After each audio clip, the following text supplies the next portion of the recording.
Assalamualaikum warahmatullahi wabarakatuh. Kepada yang terhormat Ibu Evi Fitriani MPDKON selaku dosen pengampu mata kuliah belajar dan pembelajaran. Saya Rahel Purwanti NPM 2020015000261. Di video kali ini saya akan melakukan pendekatan konsep menggunakan layanan informasi tentang 8 jalur perguruan tinggi, di mana saya berperan sebagai guru BK dan anak-anak berperan sebagai kelas 11. Terima kasih.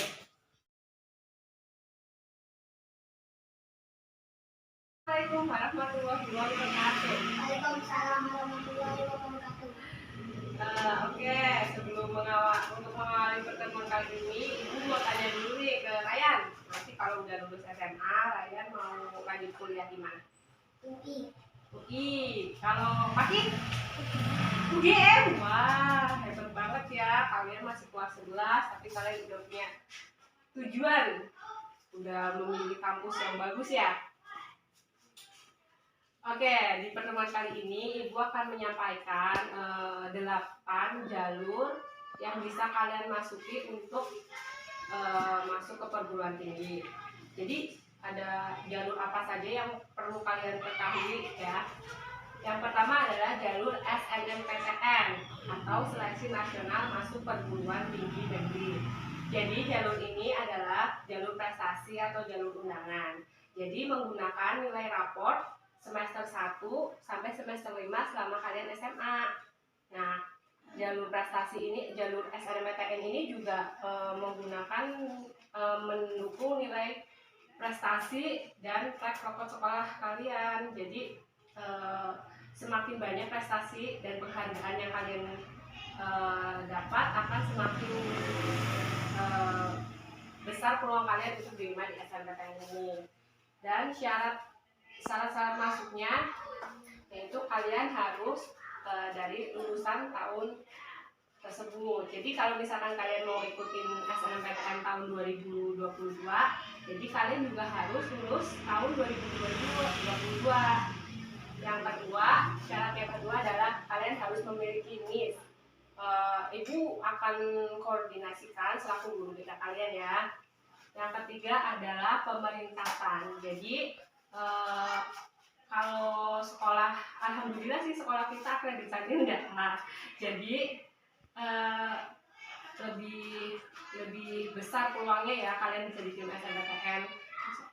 Kalau nggak salah 40%.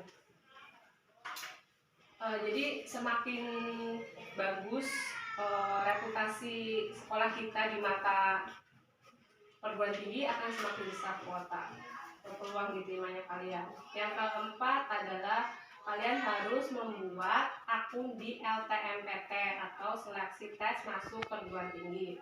Kalian bisa cek di web resminya aja, di ltmpt.ac.id. Di situ udah lengkap semua informasinya. Yang kelima adalah kalian harus, kalau udah mendaftar LTMPT atau membuat akun LTMPT, kalian harus memilih prodi atau jurusan. Kalian bisa memilih jurusan di satu kampus dengan 2 jurusan atau 2 jurusan di 2 kampus juga bisa. Kuota diterima SNMPTN itu tidak terlalu besar ya, sekitar 20%. Kemudian jalur yang kedua adalah jalur seleksi bersama masuk perguruan tinggi negeri atau biasa disingkat SBMPTN. SBMPTN ini berbeda dengan SNMPTN ya. Tadi kan SNMPTN itu menggunakan nilai raport. Kalau ini SBMPTN itu menggunakan tes atau tesnya biasa disebut UTBK, ujian tulis berbasis komputer. Nah, di UTBK ini ada 2 yang harus kalian pelajari. Yang pertama adalah tes potensi skolastik dan tes prestasi akademik.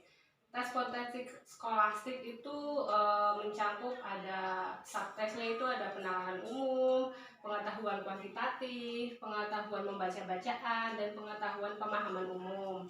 Kalau tes akademiknya sih sesuai rumpun kalian ya. Kalian bisa, kalau kalian soshum ya nanti ada materi geografi, sosiologi, dan ilmu-ilmu IPS lainnya. Kalau IPA ya ilmu-ilmu IPA seperti kimia, fisika, dan lain ilmu-ilmu lainnya juga. Nah, di SBMPTN ini kuota diterimanya tuh lumayan besar, sekitar 40%. Jadi apa namanya? Kalau UTBK-nya itu kan untuk ujiannya. Nah, kalau SBM-nya itu untuk ujian masuk ke kampusnya. Nah, kuota diterimanya lumayan besar ya, sekitar 40%. Jadi kalian lebih banyak peluangnya daripada SNMPTN. Harganya sih rentang harganya sekitar 150 sampai 300.000. Kalau yang campuran, jurusan kalian memuat sosum dan saintek itu sekitar 250 sampai 300.000. Lalu masuk yang ketiga adalah seleksi mandiri atau biasa disingkat SM. Seleksi mandiri ini diadakan oleh kampus tersebut ya. Jadi setiap kampus itu berbeda peraturannya dan berbeda namanya. Tidak seperti SBMPTN dan SNMPTN. Seperti UI terkenal dengan SIMAK UI atau Seleksi Mandiri Universitas Indonesia. Terus UGM terkenal dengan UTUL UGM atau Ujian Tulis Universitas Gadjah Mada. Terus UPI terkenal dengan SMUPI atau Seleksi Mandiri Universitas Pendidikan Indonesia. Jadi perbedaannya di uang pangkal, biasanya uang pangkalnya lebih mahal. Terus kalian juga harus update, nggak harus sering rajin-rajin mencari informasi karena setiap tahunnya pasti akan berbeda. Contohnya kayak 2019 itu waktu itu di UI masih ada ujian mandirinya, masih ada TPS dan TPA. Di tahun 2020 karena pandemi kemarin, jadi TPA-nya ditiadakan, hanya TPS-nya aja. Kuota diterima di seleksi mandiri itu lumayan besar loh, sekitar 40 sampai 50%. Dan macam-macam, setiap kampus biasanya beda ketentuannya. Misalkan ada kampus yang minta skor UTBK, ada juga yang hanya menggunakan ISEI dan lain-lain, tergantung PTN-nya itu sendiri. Jalur yang keempat adalah jalur penelusuran minat dan kemampuan Politeknik Negeri atau biasa disingkat PMDKPN. Jadi jalur ini merupakan jalur tes prestasi atau jalur undangan.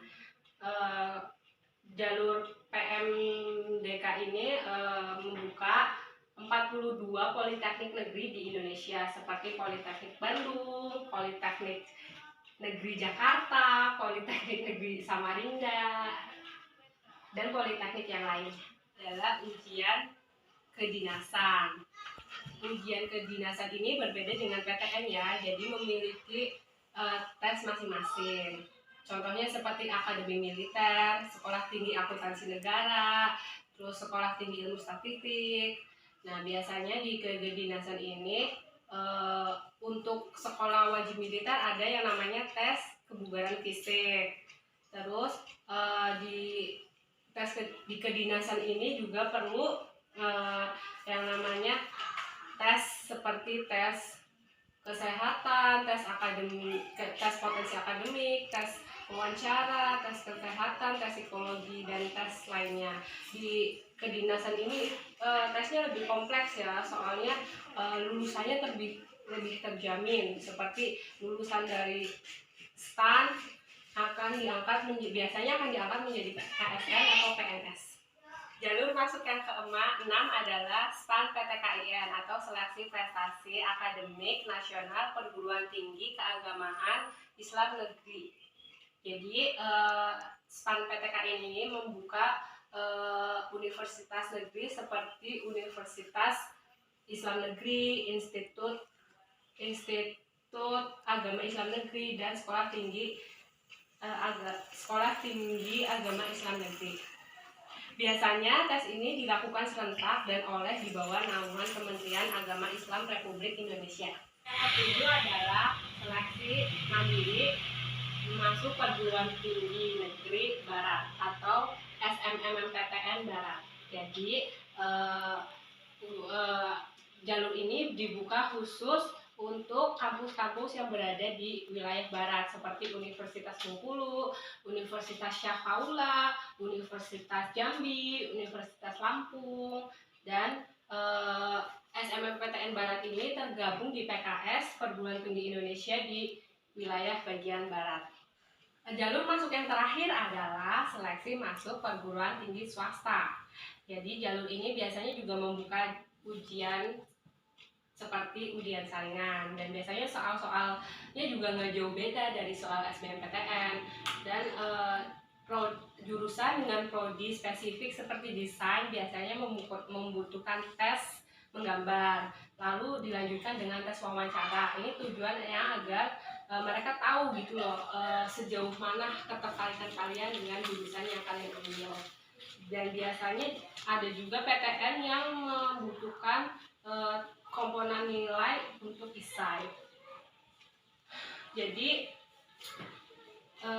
itu ya 8 jalur yang kalian wajib ketahui untuk masuk perguruan tinggi. Terlepas dari apapun itu pilihan jalur masuknya, kalian itu harus menganalisis atau kalian harus memikirkan itu lokasi kampusnya, biayanya, dan waktu yang kalian harus lakukan. Terkait jadwalnya nih, Ibu mau kasih tahu. Jadi biasanya Januari sama Februari itu jadwal daftar untuk masuk ke SNMPTN dan STAN. Sedangkan Juli sampai Juni itu biasanya SBMPTN dengan kedinasan. Terus Juli sampai Agustus itu biasanya ujian mandiri, PTS, dan SNMPTN Barat. Jadi Ibu saranin walaupun kalian masih kelas 10, kalian juga harus walaupun kalian masih kelas 11, kalian juga harus mempersiapkan dengan matang ya, karena seleksinya itu sangat ketat banget. Di 10 Indonesia itu berusaha jadi yang terbaik supaya diterima di kampus yang terbaik juga. Dan ingat pesan Ibu, kalau kalian kuliah itu jangan jadikan sebagai ajang gengsi, tapi kalian kuliah karena kalian itu memang butuh ilmu dan pendidikan untuk menunjang karir kalian di masa depan. Oke, untuk pertemuan ini Ibu akhiri. Wabillahi taufiq wal hidayah. Wassalamualaikum warahmatullahi wabarakatuh. Waalaikumsalam warahmatullahi wabarakatuh. Sekian video penerapan pendekatan konsep menggunakan layanan informasi vokal dari saya. Apabila banyak kesalahan mohon dimaafkan. Wabillahi taufiq wal hidayah. Wassalamualaikum warahmatullahi wabarakatuh.